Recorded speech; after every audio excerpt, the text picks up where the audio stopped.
Could a single individual really be responsible for constructing America's economic empire? Picture converting crude oil into an international juggernaut. Prepare to reveal the giant who made it all happen, John D. Rockefeller. Watch this space to find out how he sculpted modern America. Welcome aboard for an exhilarating time travel adventure as we delve into the life of the great John D. Rockefeller. Get ready to traverse the timeline of one of America's most defining figures. You're tuning into Industry Legends, your trusty guide in the expedition of exploring the architects of America's economic might. By the time we wrap up, you'll see why he's etched in history as one of the wealthiest men ever. An industrial titan whose influence still echoes today. John D. Rockefeller, a brilliant and outstanding businessman, built an entire empire through his sheer willpower. He became the first dollar billionaire in history. His hard work and entrepreneurial intuition laid the foundation for the American dream. Today, Rockefeller is still considered the richest man in history, with his personal fortune estimated to be over $500 billion in today's money, surpassing the combined wealth of Jeff Bezos, Bill Gates, Warren Buffett, and Mark Zuckerberg. John D. Rockefeller, despite humble beginnings, harbored a burning ambition from an incredibly young age. Born into a modest family, he understood that success would not be handed to him on a silver platter. Instead, he knew it required hard work, resilience, and unwavering determination. His journey to greatness began with simple endeavors that revealed his innate entrepreneurial skills. As a child, he tested his business acumen by selling candy to his fellow schoolmates, not hesitating to tap into the profitable arena of childhood cravings. He also took a step further, hunting wild turkeys and raising them until they were plump enough to sell to his neighbors. This was another testament to his enterprising nature and a precursor of the business magnate he was set to become. Rockefeller took his first step into the professional world at the tender age of 16. He managed to secure a position as an assistant bookkeeper for a small local company. His compensation for this role was a meager 50 cents a day, a small sum even for those times. Nonetheless, he demonstrated such exceptional diligence and commitment to his work that his employer could not help but notice. In fact, his level of dedication was so extreme that his employer had to intervene, insisting that he take breaks for lunch and rest. The young Rockefeller was not just working to earn, but more importantly, he was working to learn, grow, and build a solid foundation for his future ambitions. Seeing the potential in the young Rockefeller, his employer tripled his salary within a year, a testament to his astounding work ethic and dedication. Beyond that, he was offered a managerial position within the same company. But rather than taking the easy path, Rockefeller made a decision that reflected his entrepreneurial spirit. He graciously declined the promotion and instead chose to venture into the business world on his own terms. Teaming up with Maurice Clark, he embarked on a journey of creating his own business, setting the stage for his unparalleled legacy as a business magnate. Their maiden venture dealt with trading a variety of commodities, from pork and grain to a range of other goods. It was Rockefeller's adept accounting skills that played a pivotal role in driving the company forward. With his acumen and strategic approach to business, the company began to thrive. The success wasn't slow to materialize. In a remarkably short span of just 2 years, they witnessed their profits surge significantly. This was not just a testament to their business skills, but also an opportunity. With the profits piling up, they began considering avenues for further investment. The time was ripe for a big move. America was in the throes of rapid industrialization, and one sector that was witnessing exponential growth was the oil industry. The country was gradually transitioning from conventional fuel sources and embracing the abundant reserves of crude oil. The oil was meticulously extracted from deep within the ground and then refined to produce kerosene. Kerosene was not just another product, it was a game changer. It provided a cheap and safe source of lighting. bringing about a significant change in people's lives. The homes that were once dimly lit by flickering candles and expensive lamps were now bathed in the warm and bright light of kerosene lamps. It was this transformative potential of oil that caught Rockefeller's attention. Rockefeller wasn't just a businessman. He was a visionary who saw what others couldn't. He noticed the burgeoning oil industry and realized the potential it held. He knew that oil wasn't just another commodity, but a resource that could revolutionize the global economy. And in this revolution, he could see himself becoming not just rich, but extraordinarily wealthy. He was ready to shape an era, ready to become the titan of modern America. In the wake of recognizing the hazards associated with oil drilling, John D. Rockefeller made a strategic decision to shift his focus to oil refinement instead. Sensing potential in this relatively unexplored industry, he took a leap of faith and invested his entire fortune, which was around $4,000 at that time, into the construction of a modestly sized oil refinery. Despite finding himself in the midst of cutthroat competition from a sea of smaller firms, each vying for a piece of the market, Rockefeller didn't lose sight of his objective. He observed the widespread inefficiencies plaguing the oil industry, with its disconnected systems and reliance on multiple external companies. He realized that there was an opportunity to create a streamlined, self-sufficient infrastructure that would reduce, if not eliminate, the industry's dependence on external entities. In order to bring this vision to life, Rockefeller sought the expertise of Samuel Andrews, a gifted chemist known for his innovative approach to oil refinement. Andrews had recently invented a new method of refining oil, a development that piqued Rockefeller's interest. Recognizing the potential of Andrews' invention, Rockefeller proposed a partnership. Together, Rockefeller and Andrews revolutionized the oil industry. Rockefeller, with his business acumen, expanded his burgeoning oil empire, attracting a host of investors to create Standard Oil, an entity that would soon become a giant in the industry. Once in control of Standard Oil, Rockefeller took steps to further increase efficiency within the company.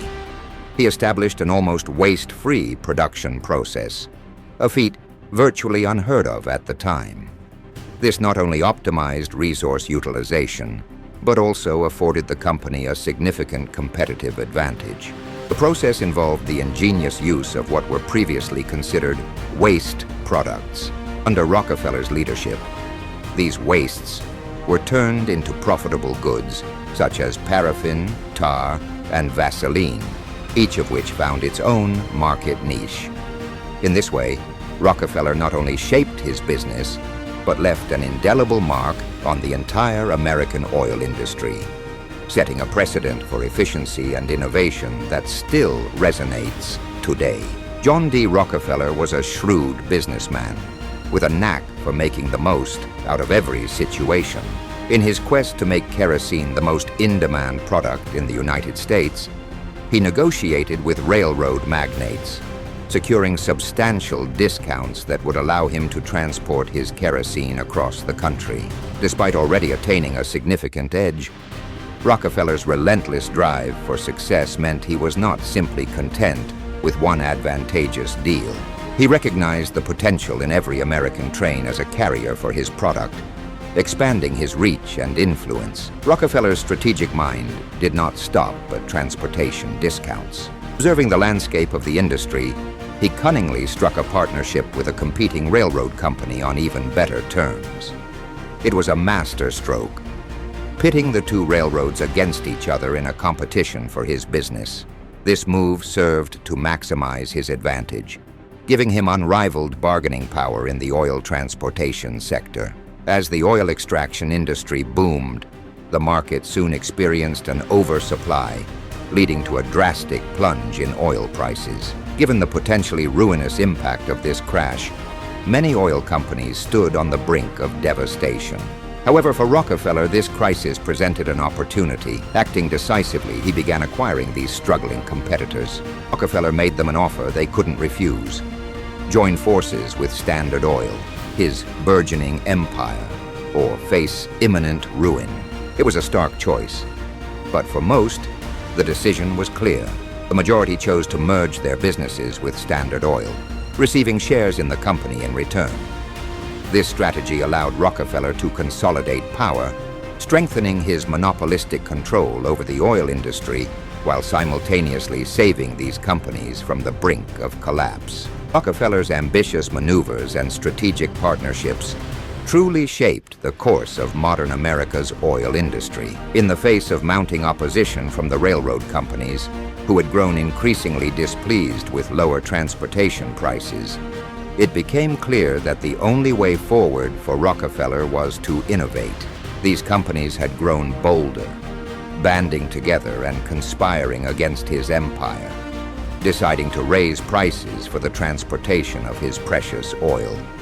However, Rockefeller was not one to be outdone. He saw their move as an opportunity for further expansion and growth. Drawing on his formidable resources and unerring business acumen, Rockefeller turned to a different mode of transport, the pipeline. He understood that the key to maintaining his dominance in the oil industry lay in controlling the entire supply chain, from the oil fields to the refineries. His solution was both simple and groundbreaking. He began investing heavily in the construction of a massive pipeline network, an impressive 6,000 kilometers in length, which would directly connect the oil fields to his refineries. This strategic move by Rockefeller was a devastating blow for the railroads. The sudden and significant decrease in oil transportation, their major source of revenue, them in a precarious financial state. Their stocks plummeted drastically, and soon a domino effect was set in motion. This seismic shift in the transportation industry led to the bankruptcy of 360 railroad companies, shaking the foundation of the American economy. The country was plunged into a severe depression, the effects of which were felt far and wide. Despite the economic downturn, Rockefeller remained undeterred, his eyes always focused on the bigger picture. He saw this crisis as an opportunity to further solidify his hold on the oil industry. With the railroads and many of his competitors struggling to stay afloat, he moved in, buying out these companies at rock-bottom prices. This move was a clear demonstration of his determination and ruthless business strategy, which had been instrumental in building his empire. He continued to expand his reach, steadily morphing into the monolithic entity that would shape modern America. The Depression years proved to be a tumultuous time. But despite the challenges, the financial acumen of John D. Rockefeller shone through. His crafty strategy to expand his business by capitalizing on weaker competition proved to be immensely fruitful. He systematically acquired a myriad of companies that were crumbling under the economic pressure.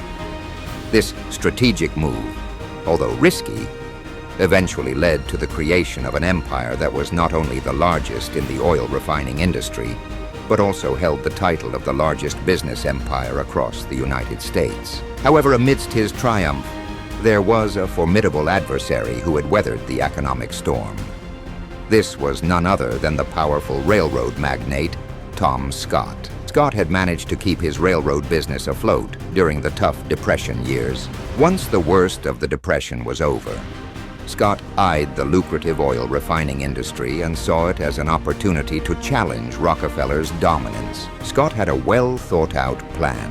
He was not interested in achieving small successes, but envisioned a grand entry into the oil refining industry. His plan was multi-pronged. He would acquire smaller oil companies that were still struggling post-Depression, thereby expanding his own business portfolio. He then intended to ramp up industrial capacity, which would allow him to refine oil on a much larger scale. The cornerstone of his plan, however, revolved around building his own pipeline. A pipeline would provide a significant competitive advantage over his rivals, as Scott would no longer be dependent on them for transporting his oil. Scott was a seasoned businessman who understood the value of competition. He was confident in the superior capacity and reach of his railroads and believed he could apply the same principles to the oil industry. Therefore, despite the daunting challenge posed by Rockefeller's empire, Scott pressed on with his audacious plan, marking a new chapter in this battle of business titans. Rockefeller, the astute businessman, flatly refused to accept the status quo. In an assertive move that would reverberate through the energy industry for years to come, he chose to shutter every single one of his oil refineries in the bustling city of Pittsburgh. This decision was undoubtedly a risky one. It incurred significant financial losses for his immensely influential company, Standard Oil, and was viewed by many as an audacious gamble. However, Rockefeller's objective was clear and unwavering. He aimed to topple his fierce competitor, Scott. The abrupt closure of these refineries set off a cascade of repercussions, most prominently in the form of mass layoffs. Countless workers, many of whom had devoted years of their life to Standard Oil and depended on their wages to support their families, suddenly found themselves without a source of income. This grim reality was further exacerbated by severe wage cuts for those few who were lucky enough to retain their jobs. The impact of these layoffs and wage reductions was felt far and wide, sending shockwaves through the local community and beyond. The discontent among the workforce and the public at large soon reached boiling point. The city became a hotbed of violent protests, a desperate outcry against Rockefeller's ruthless tactics. These explosive demonstrations wreaked havoc on Scott's infrastructure. Buildings were razed to the ground, equipment was sabotaged, and operations ground to a halt. In the aftermath, Scott's company was reduced to a shadow of its former self, its future hanging in the balance. Once a formidable force in the energy sector, it now lay in ruins, its prominence and influence all but wiped out. However, in the shadow of this devastation, Standard Oil saw an unprecedented surge in its market dominance. Within the span of just 10 years, its market share ballooned remarkably from a mere 5% to a staggering 90%. This meteoric rise can be attributed to the company's vast network of pipelines and oil wells, which spanned across the nation, and a committed workforce that had swollen to over 100,000 strong. Standard Oil's rise in the wake of Scott's downfall is a testament to Rockefeller's shrewd tactics and unrelenting pursuit of dominance in the oil industry. Despite being acknowledged as the most affluent individual in the United States, with his wealth towering at a staggering estimate of $150 million, the equivalent of nearly $200 billion in today's economic climate, John D. Rockefeller found himself in the crosshairs of mounting public hostility. Just as his success was information for an inspirational rags-to-riches tale, his dominance over America's burgeoning oil industry and his business practices led to substantial public dissent. As the 20th century began, the populace clamored for regulation of the powerful corporations that seemed to have an iron grip on the nation's wealth and resources. Responding to these voices, in 1901, the spirited and reform-driven President Theodore Roosevelt decided to take decisive action. He initiated an ambitious antitrust campaign directed squarely against the nation's most formidable corporations, the giants that had so far operated with relative impunity. One of the primary targets of this legislative crusade, the all-powerful Standard Oil, Rockefeller's brainchild and symbol of his vast wealth, found itself in the eye of the storm. The government, exercising an unprecedented level of authority over corporate America, decided to take legal action against the oil behemoth. The result was a prolonged and bitter legal battle that went down in the annals of history as the most significant of its kind. The culmination of this fierce litigation came in 1911, when the United States Supreme Court handed down a landmark ruling. It decreed that Standard Oil was a monopoly that needed to be dismantled. Consequently, the corporation was ordered to be disintegrated into 34 independent companies in an effort to foster market competition and curb corporate excess. However, in a turn of events befitting a titan of industry, this seemingly drastic measure led to an ironic outcome. Rather than erode Rockefeller's wealth, the breakup of Standard Oil actually augmented it. As the owner of considerable equity in all the newly formed companies, the worth of his shares skyrocketed in the wake of the competitive environment that ensued. Thus, the attempt to curb his power only served to inflate his wealth and cement his place as one of the pivotal characters that shaped modern America. John D. Rockefeller, a figure of monumental influence, embarked on his journey of philanthropy at an early age. At merely 16 years old, he made a habit of allocating a consistent 10% of his income towards the church, even in times of financial strain. When his monthly earnings were at a meager $16, he maintained this practice. His unwavering commitment to philanthropy was clear from the start, setting the stage for a lifetime of generosity. Upon his retirement, the scale of his philanthropic endeavors broadened substantially. Never one to do things by half measure, Rockefeller dedicated vast portions of his wealth to initiatives close to his heart. Education was one such area that benefited greatly from his largesse, receiving significant funding aimed at expanding opportunities and improving quality. His contributions to medicine were equally, if not more, impressive.